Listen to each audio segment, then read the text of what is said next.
All right, you ready for the final push? This is it, the last deep dive in our crash course to get you prepped for that CompTIA plus 220 1102 exam. Oh, yeah. We've tackled the hardware, we've explored networking, we even conquered security, We did. but now it's time to master those operational procedures. Yeah. Those techniques and best practices that can really make or break your success in the real world of IT. It's like we've given you all the ingredients, and now it's time to learn how to cook. Like Yeah. how to use those ingredients effectively, safely. We're going to cover everything from handling delicate computer components to implementing those essential security measures that are going to keep those systems and you safe. Music to my ears. So where do we begin this operational procedures journey? Let's start with safety. I mean, Yeah. both for you and the tech you're going to be working on. Okay, safety first. Makes sense. I'm already picturing those warning labels. Yeah. Those warning labels, they're there for a reason. And one of the most important concepts here is electrostatic discharge ESD. Think of it as like tiny lightning bolts that can zap your components. Right, I've heard about that. Isn't it just about wearing one of those wrist straps? Well, a wrist strap is definitely a good start, but there's a little more to it. What's interesting is that ESD damage isn't always obvious. Yeah. Immediately, you might think you've gotten away with it, but it can actually cause hidden damage. Oh, no. Yeah, and that's what we call latent damage. So you could think you're in the clear, but you've actually, created a ticking time bomb inside the machine. Exactly. And that's why it's so important to prevent ESD in the first place. So besides that wrist strap, you want to make sure you're using an ESD mat to ground yourself and your work surface. Okay, so grounding is key. Anything else? Absolutely. Think about the environment that you're working in. Avoid carpeted areas like the plague. Right. Stick to hard floors, ESD mats, things like that. Even your clothing can make a difference. There's special ESD-safe clothes. Wow, it's like creating a whole ESD-free zone. That's the idea. And then when you're handling the components themselves, try to avoid touching the pins or connectors directly. And always store those sensitive parts in anti-static bag. Anti-static bags, got it. Okay, I'm getting the picture. ESD is no joke. Now, besides dodging those invisible zaps, what other safety procedures should I be aware of? This might sound a little dry, but knowing your safety data sheets, or SDS, is crucial. Think of these as like the instruction manuals for safely handling hazardous materials. Okay, those sheets with all the tiny print that I usually ignore, tell me there's a reason I should actually pay attention to them. Trust me, you definitely should. SDSs contain all those essential details about, potentially dangerous substances that you might encounter in IT work. We're talking about flammability, first aid measures, all that important stuff. All right, I'm starting to see why they're important. Give me an example. Imagine you need to clean up a spilled chemical, right? The bottle, it says to just use water. But then you check the SDS, and it specifically says to avoid water because it could cause a dangerous reaction. Which one are you going to trust? The SDS, obviously. That could be the difference between a quick cleanup and a trip to the ER. Exactly, and that's just one example. So familiarize yourself with those SDSs. They really might save the day or at least prevent a really bad one. Okay, I'm convinced. No more ignoring those SDS sheets. Now let's talk about something a bit more hands-on. Tools. I know there are tons of tools used in IT, but which ones are really crucial for the 220-1102 exam? So think about the tasks that you might be tested on and the tools that kind of go hand in hand with those tasks. So for example, you'll definitely want to know how to use a crimping tool. A crimping tool, right. Yeah, to attach connectors to network cables. Okay. I mean, mastering this tool, it's all about creating that secure connection. So knowing how to crimp properly is essential, especially if you don't want to be troubleshooting faulty connections later on.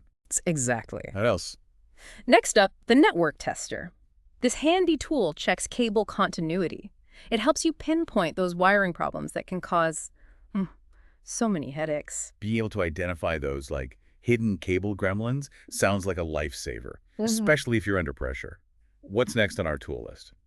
Last but certainly not least, the trusty multimeter. Ah, the multimeter. This is your go-to for measuring voltage, current, resistance, all that good stuff.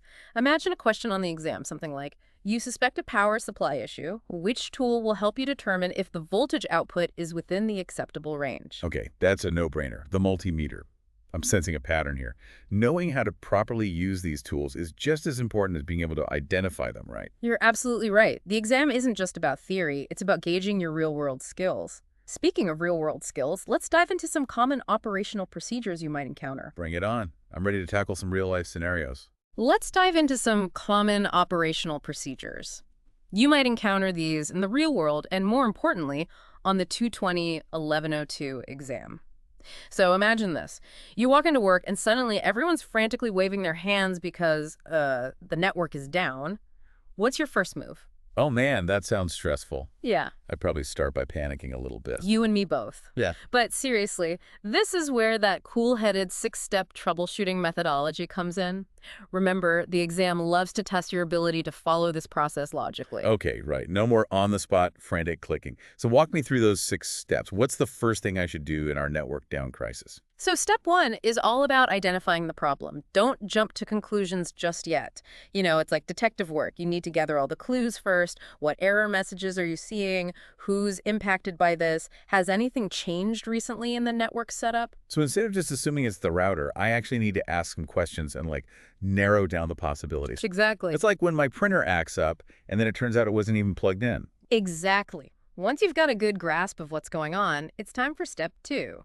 Establishing a theory of probable cause. This is where your tech knowledge really shines. Based on the symptoms, what are the most likely culprits?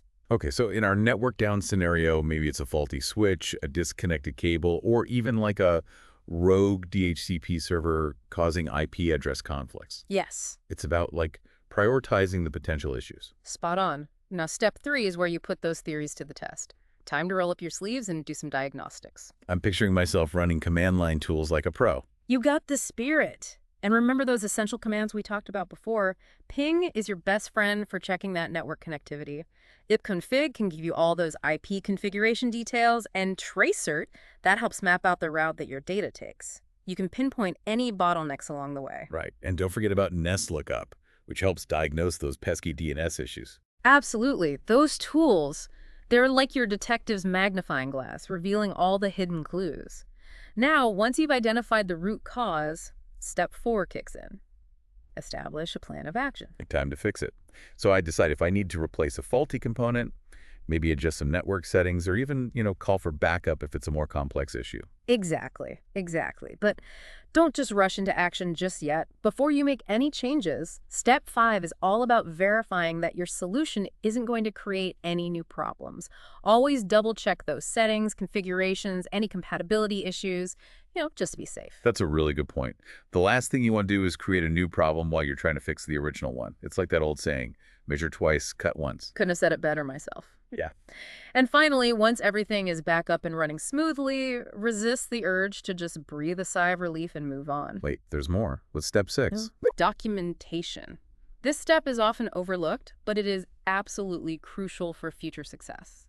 You want to document the problem, the steps you took to troubleshoot it, and of course, the solution. So if the same issue rears its ugly head again, you're not starting from scratch. Exactly. It's like building a troubleshooting knowledge base for yourself. Exactly. And it's not just for you. Good documentation helps your entire IT team. You're all learning from past experiences. Okay, I'm sold on documentation. Now, shifting gears a bit, I'm curious about change management. It sounds a bit formal, like something you'd need a board meeting for. What's the big deal? Well, it's not quite as intense as all that, but it's definitely a critical aspect of maintaining a smooth-running IT environment. Think of it like this. Anytime you make a change to your IT infrastructure, whether it's a software upgrade, a new server installation, or even just tweaking some user permissions, you need a plan. Okay, so it's not just about fixing things when they break, but about anticipating problems before they even happen. You got it. A well-defined change management process helps you minimize disruptions, avoid unexpected surprises, and ensure that changes are implemented smoothly and efficiently. That makes sense. I'm all about minimizing those frantic, the system is down moments. So how do I go from chaos to control? What does a good change management plan actually look like? It all starts with, clearly defining the change you're about to make. What are you changing? Why are you changing it? And what's the desired outcome? So no more impulsive late-night server updates. Definitely not. Once you have a clear understanding of the change, the next step is to assess its potential impact.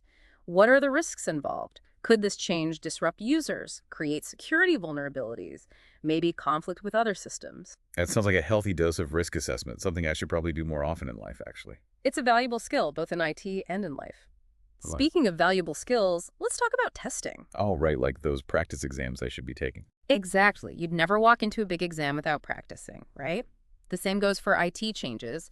You need to test the change in a controlled environment before unleashing it on the world. So no more holding your breath and hoping for the best. I'm liking this proactive approach. And speaking of being prepared, let's talk about having an escape route. The rollback plan. What if the change doesn't go as planned? Or even worse, it creates a whole new set of problems. You need a way to revert back to the previous configuration quickly, minimize that downtime. It's like having a safety net, right, for those oops moments. Exactly. It's all about minimizing those heart-stopping moments and ensuring business continuity. And speaking of communication, Wait, communication. That's important in IT. I thought it was all about, like, cables and code. it might seem that way, but effective communication is absolutely key to a successful change management process. Okay, you've got my attention. Tell me more. Just like in everyday life, Yeah. right? Communication is important. All right, convince me.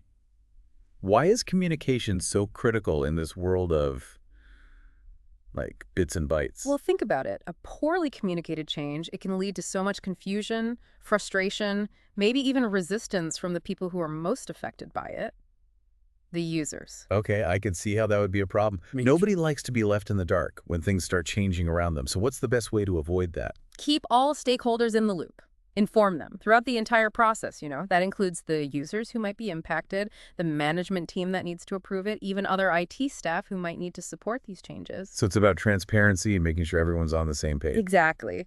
A well-informed team is a happy team, especially when it comes to IT changes. Now, let's move on to a topic that nobody likes to think about, but it's absolutely crucial to plan for: disaster recovery. Okay, disaster recovery. That sounds intense, like something out of an action movie. What exactly does that entail in the IT world? Well, hopefully it's not as dramatic as an action movie, but it's all about being prepared, right? For those just-in-case scenarios. A good disaster recovery plan is like your insurance policy against unexpected events that can disrupt everything. Okay, that makes sense. We're talking about things like natural disasters, power outages, even cyber attacks. Like those situations where your systems are completely down and you need to get them back up and running as quickly and smoothly as possible. You got it. But a truly effective disaster recovery plan, it goes beyond just having backups. It's about ensuring business continuity. Okay, I've heard that term before, business continuity. It sounds important, but break it down for me. What does that actually mean? It means asking yourself, what are the absolute essential functions of your organization? How can we minimize downtime, minimize data loss in a crisis? And who needs to be involved to get things back up and running? So it's about thinking strategically, holistically, about how your IT infrastructure supports those critical functions, even in the face of some, like, unexpected challenges. It's like having a plan B and the plan C. You're getting it. It starts by identifying those mission-critical systems and data. Okay, so step one is figuring out what we absolutely cannot live without, the crown jewels of our IT infrastructure. Precisely. Once you've identified those critical assets, you need to figure out your RTO and RPO. RTO and RPO, those acronyms sound a bit intimidating. Okay. Can you refresh my memory? What do they mean? Why are they important? Your RTO, that's your recovery time objective. It's the maximum amount of time your critical systems can be down before it starts causing serious problems. How much downtime can you tolerate? So for a business that relies heavily on online sales, their RTO for their website and payment processing would probably be much shorter than, say, a traditional brick-and-mortar store. Exactly. Now, your RPO, your recovery point objective, that's the maximum amount of data loss that's acceptable.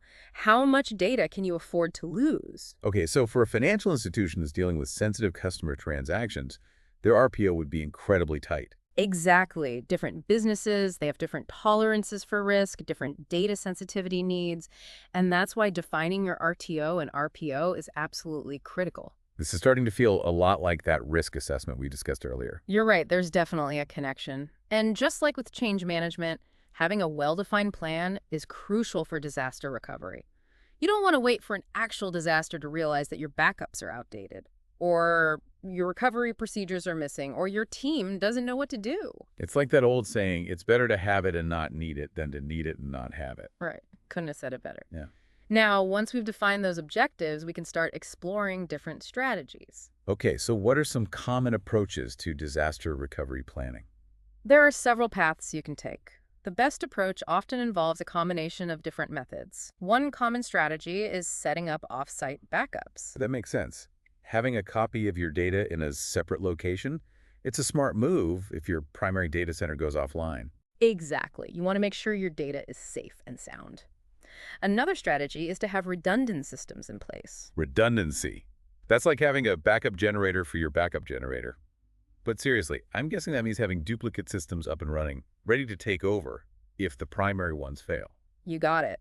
This approach can really minimize downtime because the redundant system, it just picks up seamlessly where the failed system left off. That sounds ideal for like critical applications where even a few minutes of downtime could have a major impact. Exactly. And let's not forget about the cloud. Cloud-based services are becoming increasingly popular for disaster recovery. The cloud, it's like the IT magic wand. But what makes cloud-based solutions so appealing? Well, they offer speed, scalability, cost-effectiveness. You can spin up virtual servers, restore data so much faster than with traditional methods, and you only pay for what you use. This is like having this like super-powered IT infrastructure on demand, but without breaking the bank. Sounds like a win-win, but whatever strategy you choose, testing is key, right? Absolutely. Don't wait for a real disaster to find out that your plan has holes. Regularly test those backups, simulate different outage scenarios, and even practice your communication procedures with your team. Right. It's like a fire drill, but for your IT systems. Exactly. A little bit of preparation goes a long way. Now, before we wrap up this deep dive into operational procedures, there's one last topic I'm curious about. Scripting basics. Now, I'm not a programmer, so why should I care about scripting? It seems like something that, only hardcore coders need to worry about. It might seem that way, but scripting is like having a superpower. Even if you're not a coding wizard, it's about automating those tasks. It can save you so much time and effort. Okay, you've piqued my interest. Give me an example. How can scripting make my life as an IT pro easier? Imagine you need to perform the same action on hundreds of computers, right? Yeah. Like installing a software update, changing a system setting, or even creating new user accounts. Instead of doing it manually on each machine one by one, you could write a script to automate the whole thing. Okay, that does sound pretty efficient, especially when you're dealing with a large network. Exactly. And the beauty is it's like having these little robots doing your bidding. You write the instructions once, and then the script executes them flawlessly. Every time. So instead of being chained to my computer, I can free up my time for, other important tasks. Precisely.